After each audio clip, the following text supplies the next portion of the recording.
Y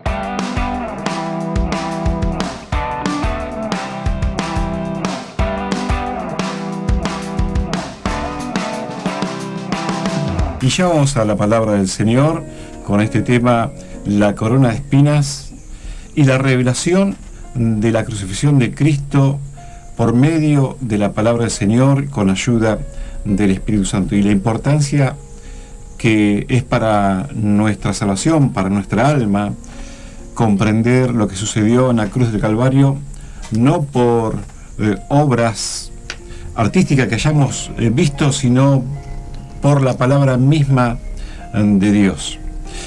Isaías 53 nos da más que una vislumbre de lo que sucedió ahí, cuando Jesús fue puesto por nuestros pecados y transgresiones. Y la Biblia dice, es justo por los injustos. Y me acuerdo en este momento de una canción que dice, ¿qué hacía Jesús en esa cruz? Yo allí debía estar. Y realmente Él fue nuestro sustituto. Pero vamos a ver a través de la palabra de Dios, a través de la luz del Espíritu Santo, qué nos dice Isaías 53 respecto de esta obra amorosa, maravillosa, que sucedió en el Calvario. Isaías 53, verso 14, dice la palabra del Señor, como se asombraron de ti muchos de tal manera, fue desfigurado de los hombres su parecer, y su hermosura más que la de los hijos de los hombres. Así asombrará él a muchas naciones, los reyes cerrarán ante él la boca, porque verán lo que nunca les fue contado, y entenderán lo que jamás habían oído. Verso 3 del capítulo 53 dice, despreciado y desechado entre los hombres, varón de dolores, experimentado en quebranto. Y como que escondimos de él el rostro, fue menospreciado y no lo estimamos. Ciertamente él llevó nuestras enfermedades y sufrió nuestros dolores. Y nosotros le teníamos por azotado, por herido de Dios y abatido. Pero él herido fue por nuestras rebeliones, molido por nuestros pecados, y el castigo de nuestra paz fue sobre él, y por sus llagas fuimos nosotros curados. Y la palabra que quiero rescatar, la que quiero sacar para escudriñarla, es la palabra molido. En el verso 5 dice, mas el herido fue por nuestras rebeliones, molido por nuestros pecados.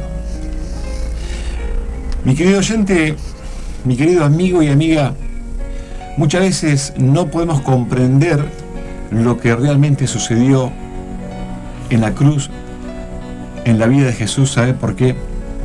Porque en nuestro corazón, en nuestra mente, de manera casi inconsciente, nos viene esos recuerdos de obras de los artistas que quisieron reflejar lo que sucedió con Jesús, pero lejos está de poder reflejarlo. O nos recordamos películas que hayamos visto cuando éramos chicos.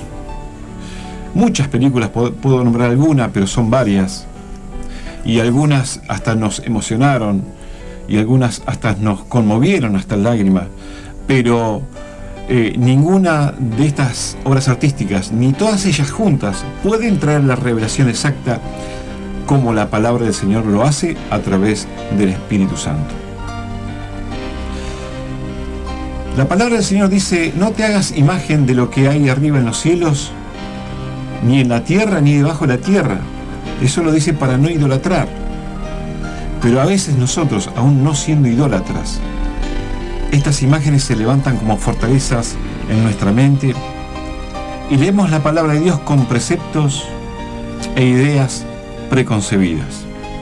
Entonces leemos y no la entendemos, o decimos, ya lo leí o ya me lo contaron, y de esa manera nunca llega a revelarse la crucifixión de Jesús. Una de las cosas en crear fortalezas en nuestra mente son aquellas obras o esas películas o esas pinturas que, queriendo reflejar lo que sucedió en la cruz del Calvario, jamás van a poder hacerlo con tanta luz como la palabra del Señor.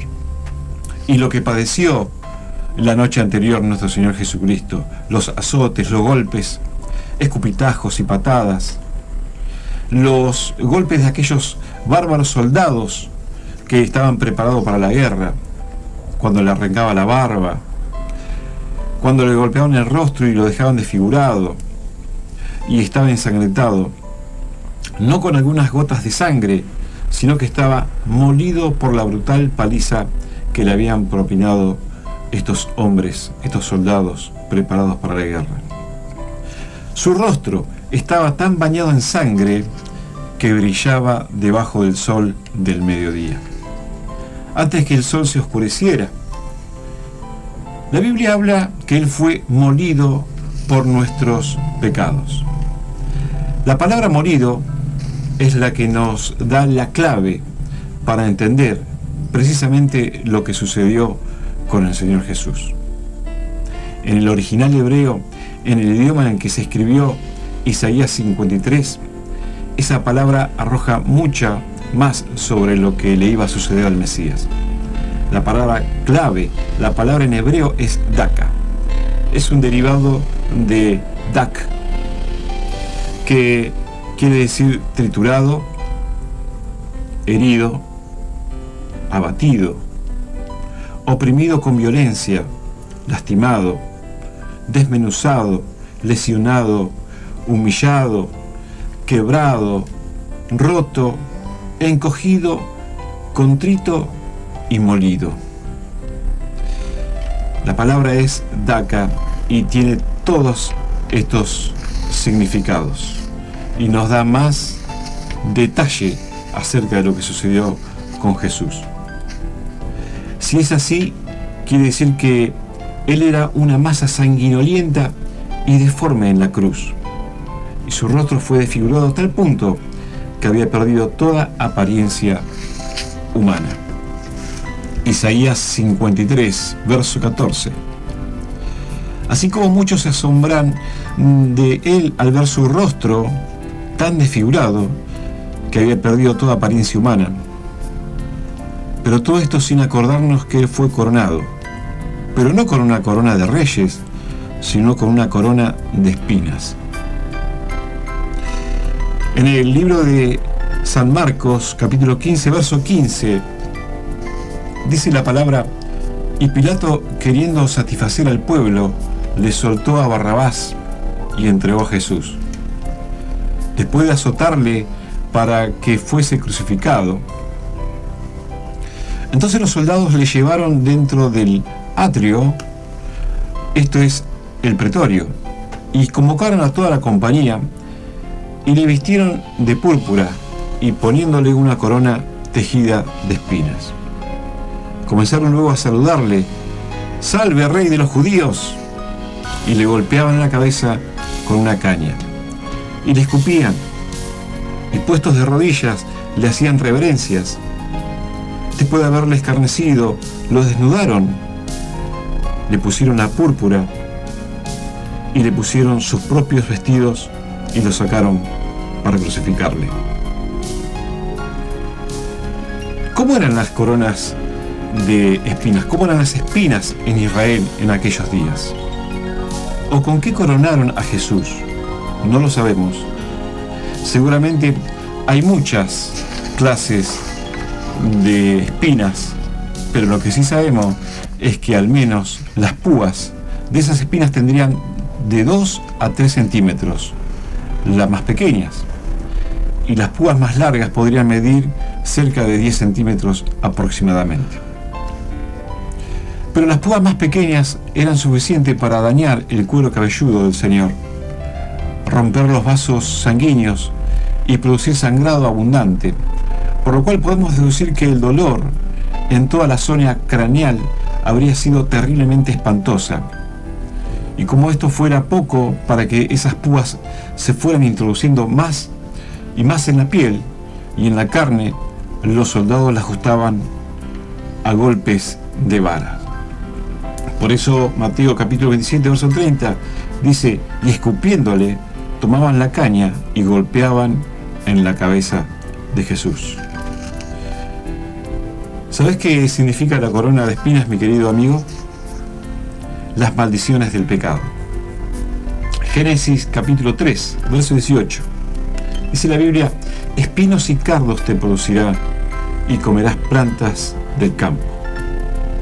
Y con el sudor de tu rostro comerás el pan hasta que vuelvas a la tierra, porque de ella fuiste tomado, pues polvo eres, y al polvo volverás. Jesús llevó en su cabeza las maldiciones del pecado. Por eso, él sudó en el huerto del Getsemaní como grandes gotas de sangre. Getsemaní quiere decir trapiche. En el Getsemaní había una máquina que ellos tenían, una máquina de esos tiempos, para prensar las uvas y extraer el vino. Jesús es la vid verdadera, quien fue prensado, molido, por eso decíamos de la palabra daca, hasta sudar como grandes gotas de sangre. Mi querido oyente, la palabra del Señor nos dice en el Salmo 103, verso 4, Él es el que rescata del hoyo tu vida y el que te corona de favores y misericordia. Es decir, el Señor llevó las maldiciones del pecado en su cabeza, las maldiciones del pecado, la muerte, las enfermedades y toda clase de enfermedad que allí se puedan alojar. Él sufrió esa corona de espinas para que vos y yo seamos coronados con favores y misericordia. Es lo que dice el salmista. Él es el que rescata del hoyo tu vida y el que te corona de favores y misericordia. La corona de espinas en la cabeza de Jesús también significa como Dios nos ve sin salvación. Cuando estábamos muertos en nuestros delitos y pecados. En el plan original de Dios éramos la corona de la creación. El diablo vino para robar, matar y destruir la perfecta obra de Dios, que era el hombre en el huerto del Edén, cuando creó a Adán. Pero como el pecado entró por un hombre, Adán, y el pecado pasó a todos los hombres, y por cuanto todos pecaron, todos están destituidos de la gloria de Dios. Pero hay una promesa maravillosa. La Biblia dice que Él vino a rescatar aquello que se había perdido. ¿Cómo lo hizo? Justamente como dice Isaías 53, como lo dice el salmista en el capítulo 22 del Salmo. Él subiendo la cruz, tomando nuestro lugar en la cruz del Calvario. El justo por los injustos. Él es nuestro sustituto. Él se llevó esa corona de espinas para que seas libre de las opresiones y de las enfermedades del pecado. Isaías 53 dice, el precio de nuestra paz fue sobre él y por sus llagas fuimos nosotros curados. Él se llevó las espinas de nuestra mente, los pensamientos que oprimen la mente y el corazón, las cargas, los afanes de la vida, toda enfermedad emocional, las migrañas, las cefaleas, los edemas cerebrales, los tumores y toda enfermedad. El Señor en el Apocalipsis vuelve a prometernos una corona y dice, sé fiel hasta la muerte y yo te daré la corona de vida. Mi querido oyente, quizás sea para vos esta palabra. Quizás estás con migraña, con cefalea, quizás tenés un edema cerebral, un tumor, quizás los médicos te dieron un diagnóstico que para el hombre es imposible encontrar una sanidad, una cura. Pero la palabra del Señor nos dice que Él fue molido por nuestros pecados. El castigo de nuestra paz fue sobre Él y que por su llaga fuimos nosotros curados. En esta tarde hay una promesa maravillosa, que si te unís en fe en lo que sucedió hace 2000 años atrás, con el Hijo de Dios, el Mesías, en la cruz del Calvario, no solamente Dios te promete salvación y vida eterna, sino también sanidad. Porque Él sufrió las espinas, Él fue herido, Él fue sangrado para que vos y yo tengamos paz. Yo te quiero invitar primero, en primer lugar, a que abras tu corazón y tu mente, a que recibas el sacrificio de Jesús, que fue el sacrificio que te lleva a tener paz con Dios. Esa paz que te decía al principio que no podés concebir, esa paz que no la encontrás con los medicamentos, con la droga, con el alcohol, esa paz que no la encontrás en ningún lugar de este mundo. Quizás haya buscado en las religiones o en las sectas, pero esas púas se van introduciendo cada vez más en tu corazón y no encontrás concebir la paz. Por eso abrí tu mente y tu corazón y repetí conmigo estas simples palabras para aceptar a Jesucristo, el Hijo de Dios, el único y suficiente Salvador de nuestras almas. Repetí conmigo esta simple oración. Padre Dios, te doy gracias por tu Hijo Jesucristo en la cruz del Calvario. Gracias porque Él dejó los cielos, dejó la gloria, dejó los ángeles, los querubines que le daban gloria y alabanza. Se despojó de toda deidad y vino a nacer en un pesebre. Se hizo hombre, se hizo siervo y subió a la cruz por mí en una vergonzosa muerte, en una muerte de cruz, donde lo coronaron siendo rey, el Hijo de Dios, pero lo coronaron con una espina, como si hubiese tenido algún pecado, como si hubiese cometido algún delito. Y todo el mundo pensaba, Señor, que Él estaba infringiendo tu ley, pero Él estaba siendo molido por nuestros pecados. Acepto la muerte de Jesucristo como mi única salvación. Límpiame mi conciencia y mi corazón con la sangre de tu Hijo Jesucristo. Anota mi nombre en el libro de la vida. Borra mi nombre del libro de la muerte. Y que el Espíritu Santo me enseñe a caminar día a día hasta que me vengas a buscar. Me arrepiento de todos mis pecados y ahora sé que el Hijo de Dios está a tu diestra intercediendo por mí. Te doy gracias por eso, en el nombre de Jesús. Amén y amén.